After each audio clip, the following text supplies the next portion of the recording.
요즘 뭐 조계사에 폭력 시위를 주도해온 한상균 위원장을 숨겨준다고 뭐 비판들이 높습니다.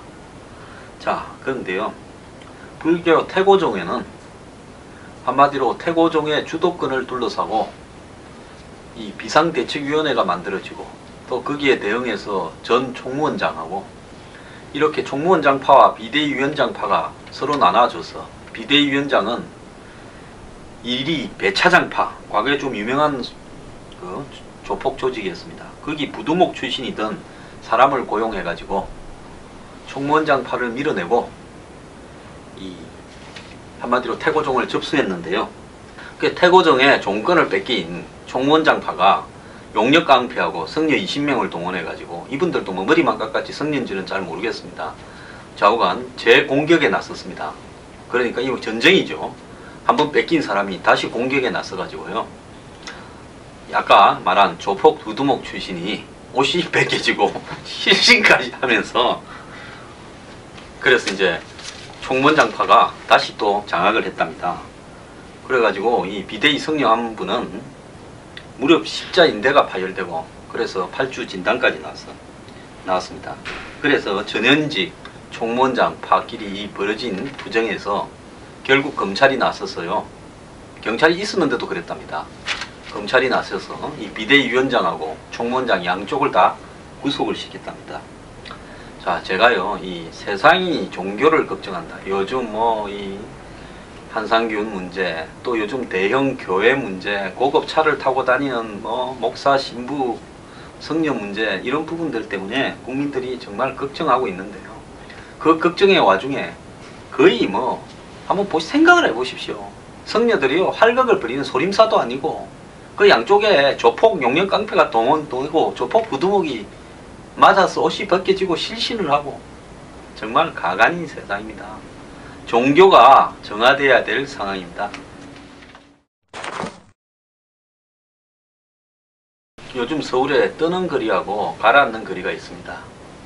종로 상가나 그 이하여대 앞은 가라앉는 거리고요, 뜨는 거리는 그 영남동, 홍대도 좀 떴지만 이미 다 떴고, 영남동이 뜨고 있고, 그 다음에 서촌이 뜨고 있고, 이제 이태원의 그 경리단길 위에가 또 뜨고 있습니다. 근데 이 뜨는 길이 모르겠습니다. 건물주한테는 굉장히 좋겠지만은요, 사실은 건물주가 아닌 거기에서 장사를 해오던 오랫동안 그 토박이 상인들이나 주민들한테는 꼭 좋은 게 아닙니다. 주민들은 외부인들이 밀려와가지고 휩쓸고 다니고 아무데나 주차하고 하니까 불편할 거고요, 조용할 때 조용히 살던 게 제일 낫죠. 그리고 또 상인들 같은 경우에는 그냥 낮은 임대료로 동네에서 사업을 해왔는데 어느 날 자기 거리가 그냥 떴다고 소문이 나면서 부동산 투기꾼들이 달라드니까 그 다음에 어떻게 됩니까? 임대료를요 올릴 거 아닙니까? 그래서 임대 시세가 뭐 20, 30, 40%까지 올라갑니다. 어떤 데는 2배씩 올란 데도 있어요. 그러니까 뭐 세탁소를 한다거나 뭐 그냥 편의점 같은 가게를 한다거나 그 다음에 부동산을 한다거나 이런 분들은 뜬 거리에서 그런 걸 할 수가 없습니다. 그러니까 다 밀려나게 되죠. 그래서 그걸 뭐라고 하는가 하면 젠트리피케이션이라 그럽니다. 도시가 환경이 변화해 가지고 거기에 살던 사람들이 밀려나고, 유명 프랜차이즈 매장이나 한마디로 비싼 단가가 센 매장들로 바뀌고, 주인이 임대료를 올리고 이렇게 하면서 리모델링을 요구하고, 그러면서 결국은 토박이 상인들이 밀려나는 그런 현상입니다. 그래서 이런 부분들이요, 과연 이 정부가 방치해서는 옳은가, 정의로운가? 저는 굉장히 정의롭지 않다고 봅니다. 왜냐하면요, 한번 보십시오.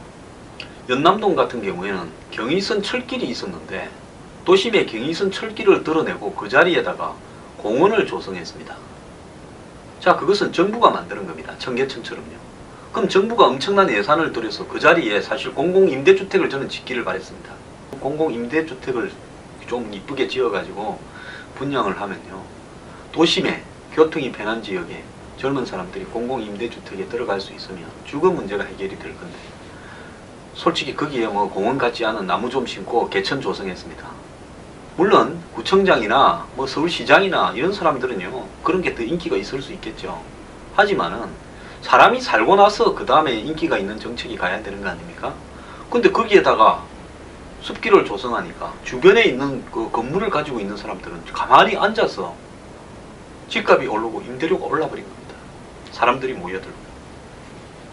그러니까 옛날부터 거기 장세 오던 사람들은 오르는 임대료를 감당하지 못해가지고 쫓겨나는 겁니다.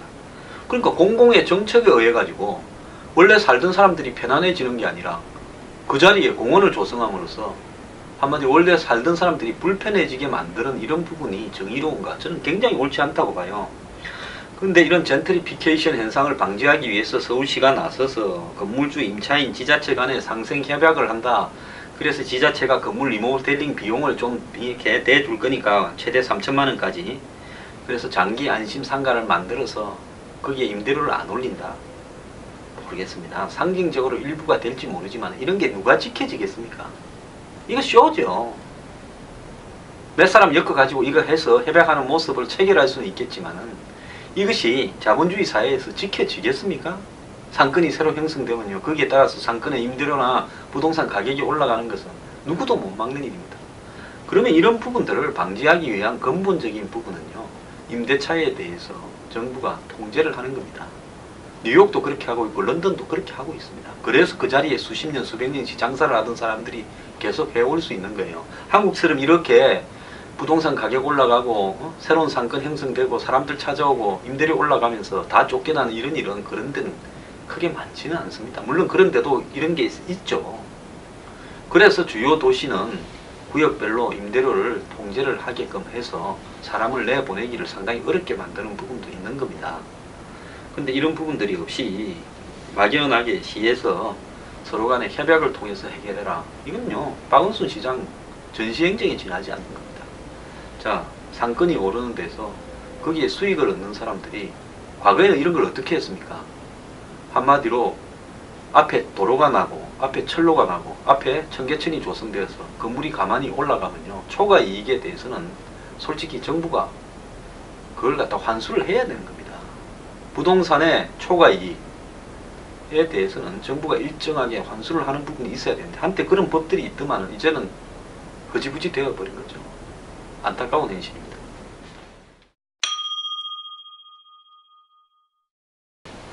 지난번에요, 정말 어려움에 내가 처했을 때 도움을 요청하는 사람이 있는가라는 걸 조사를 했는데 한국만 한 게 아닙니다. OECD 회원국 34개국과 러시아, 브라질까지 해서 전 세계 주요한 나라 36군데에서 다 조사를 해봤는데 한국이 꼴찌가 나왔습니다.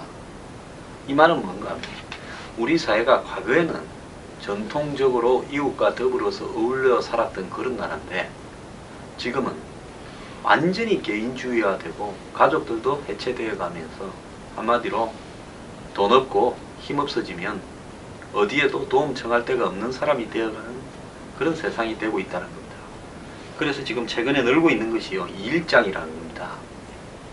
한국에는 전통적으로 사람이 죽으면 3일장을 하고 좀 뭐 부자나 힘 있는 사람은 5일장도 하고 그러죠.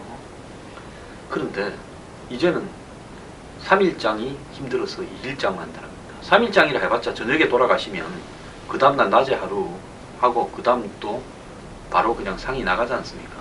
그렇게 해야 3일장인데 2일장을 하면요, 그냥 하룻밤만 세우고 다음날 바로 이제 묘지로 간다는 겁니다. 그렇게 하는 이유가 뭔가 하면 찾아오는 사람도 거의 없고 장례 비용을 3일장을 하면 감당할 수도 없어서 결국은 뭐 조의금을 받아봤자 없는 사람은 그 조의금 들어올 돈도 없다는 겁니다. 그렇다고 친척들이나 친지들이 도와줄 사람도 없다는 겁니다. 그러니까요, 이 사회가 완전히 이제 죽을 때도 계급화되어 가는 겁니다. 그래서 우리가 옛날에 서로 간에 결혼식이나 상에 가는 것은 품앗이라고 생각을 해서 뭐 옛날에 마을에서 만약에 어려운 사람이 상이 나면 그 마을 주민들이 솔직히 부조를 해서 상을 치르고 이런 모습을 제가 어릴 때도 시골에서 좀 살았는데요, 많이 봤는데 이제 이런 것이 완전히 사라졌습니다. 마치 이런 것이 사라진 자리에 교회나 뭐 어떤 종교가 대체하는 것처럼 보였는데 그것이 마치 이제 과거의 1차원적 사회가 3차원적 사회로 가면서 공동체처럼 보였지만 그 공동체가 아닌 겁니다. 종교가 결국은 과거의 우리 전통적인 공동체를 대체하지 못하는 겁니다. 사람들은 거기에 대해서 기대를 하는 것 뿐이죠. 그래서 이런 품앗이도 사라지고 어디에 이제 보험이 들 데도 없습니다.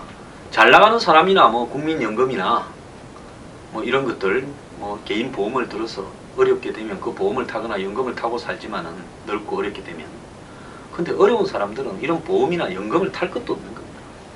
자, 그렇게 되면 이제 없는 사람들은 자식도 부모를 버리죠. 친척끼리도 안 보죠. 내가 가난해지면 꼴보기 싫은 친척 많은 사람은요, 딱 하나만 하면 됩니다. 내가 돈 없고 힘없는 없고 가난해지면 친척들 연락 절대 안 옵니다. 자, 친척들도 그런데 가족이나 하물며 이웃은 뭐 어떻게 했습니까? 이웃에 누가 사는지도 모르고 사는 세상 아닙니까? 그래서 이게 단지 장래만 이런 게 아니라, 자, 요즘 뭐 인노총요, 뭐 한상균 위원장 조계사에서 자비우눈하지만은 대기업 노조가요, 한마디로 비정규직 노조하고 같이 더불어 살겠다고 하면서 임금을 좀 나누고 자리를 양보하면요, 해결됩니다. 안 하잖아요. 천만 노동자여 단결하라 어쩌라 하면서 말만 그러지 절대로 단결 안 합니다. 내부터 살고 보자고. 그 다음에 뭐 이웃끼리 뭐 좀 시끄러우면요, 곧바로 그냥 아파트 관리사무소에서 층간 소음 가지고 전화 오면서 나중에는 뭐 폭력으로 가고 살인도 납니다.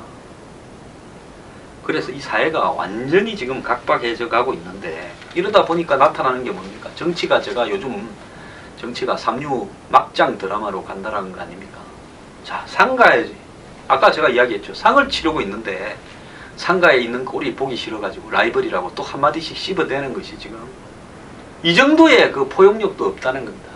그것도 그냥이 아니라 대선 후보 나갈 만한 사람들끼리가 이런 짓을 하고 있습니다.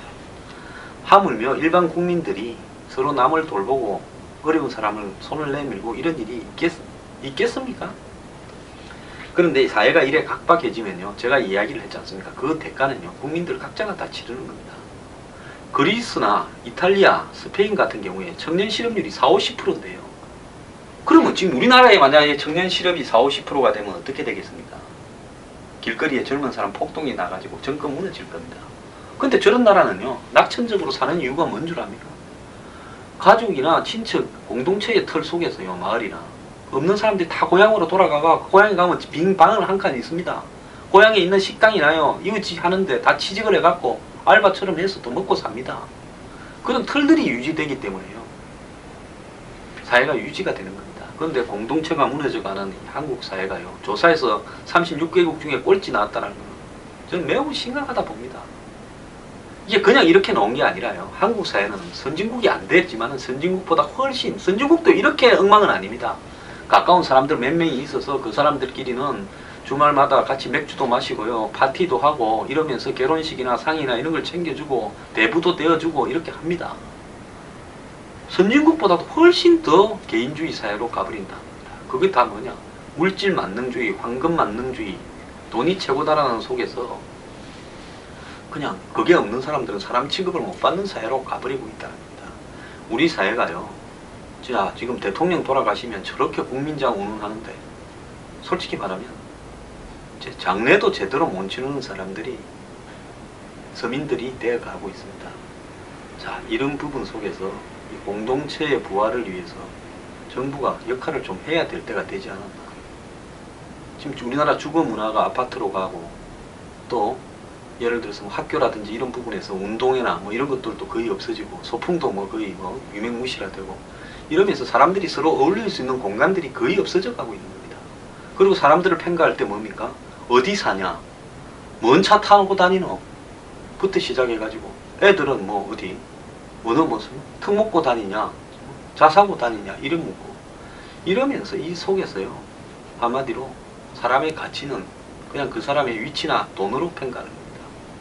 자, 이거는요, 정말로 우리 사회의 인문적인 교육을 통해서 조금씩이라도 바꿔가야 되는 겁니다.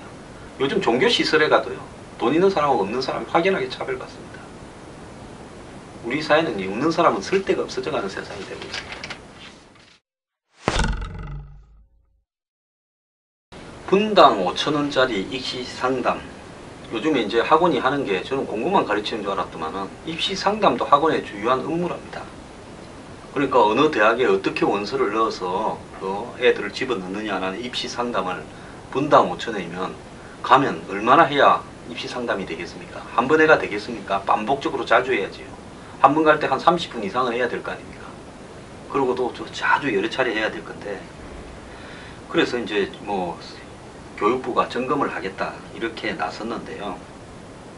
교육부에 따르면 서울 경기에만 등록된 입시 상담 학원이 60곳인데 이 서울 강남에 고액 입시 컨설팅 업체가 19곳이 밀집되어 있는데 교습비 상한액도 분당 5,000원이라는 겁니다. 근데 이런 입시 학원의 경우 패키지 프로그램을 통해서 수일에서 수개월 단위로 학생을 모집하기 때문에 컨설팅 비용만 수백만 원이 들어간답니다. 그런데도 불구하고 전국에서 엄청난 사람들이 이 입시 컨설팅을 받으려고 몰려든다는 겁니다. 대학을 들어가는데 점수만 있으면 되지. 학생은 입시 컨설팅을 해야 되면 이게 대학 들어가는 제도가 근본적으로 컨설팅을 받아야 될 정도고 상식 수준의 학부모가 판단을 못할 정도면 이거는 입시가 아니라 한마디로 뭡니까? 대학을 들어가기 위해서 또 과외를 받는, 들어가는 방법을 위해서 과외를 받는다. 이게 말이 되는 나라 꼴입니까? 교육부의 홈페이지나 뭐 각 교육청에 가면 이런 것 정도는 상담이 저절로 될 정도로 쉽게 대학 제도를 만들어야 될 거 아닙니까? 근데 대학을 들어가는 것이 기상천외한 방법들을 갖다가 만들어 가지고 그걸 갖다가 맞추어서 어디에 넣을 거냐라고 할 거니까 학교마다 다 다르고 또 같은 학교에서도 여러 가지 방법이 있고, 그러니까 부모들이 지식이 없어서 입시 컨설팅을 받는다. 그럼 입시 컨설팅도 못 받고 부모가 먹고 산다고 두 분이 다 바쁘거나 편부모 자녀거나 가정 형편이 어려워서 자식이 공부 잘하기만을 물 떠놓고 기도하는 사람들은 대학을 어떻게 들어갑니까? 한국 사회에서요, 그나마 신분 상승의 유일한 방법이 공부인데 그게 대학 들어가면서 거의 결정되는데 그 이후의 진로가 이 입시 컨설팅을 이렇게 받도록 하는 게 난무하도록 만들고, 그리고 현실적으로 교육부가 나서서 점검을 해도 학교들은 또 더 꼼수를 써서 야, 분당 1,000원, 5,000원보다 훨씬 더 받는다는 겁니다. 그걸 제재할 방법도 없다. 자, 그러면 교육부가요, 입시 컨설팅을 단속할 게 아니라 교육부에 있는 입시 관계 담당 공무원들을 단속을 해가지고 이 사람들로 하여금 왜 입시를 이따위로 만들었느냐고 해서 교육부가 대통령한테 보고를 해서 그야말로 성적만 가지고 들어갈 수 있는 쉬운 입시를 만드는 것이 첩경 아닙니까? 대한민국 꼬라지가요, 대학에 들어가는데 그 방법을 가지고 또 학원에 가서 방법 때문에 과외를 받고 그 과외비가 수백만 원이라 그러면 이건 나라 꼴이에요. 앞으로 몇십 년 후에 이런 컨설팅을 통해 들어간 애들이 사회 지도층이 되고 중심이 될 시대에는요, 나라 꼴이 어찌 될지 걱정이 됩니다.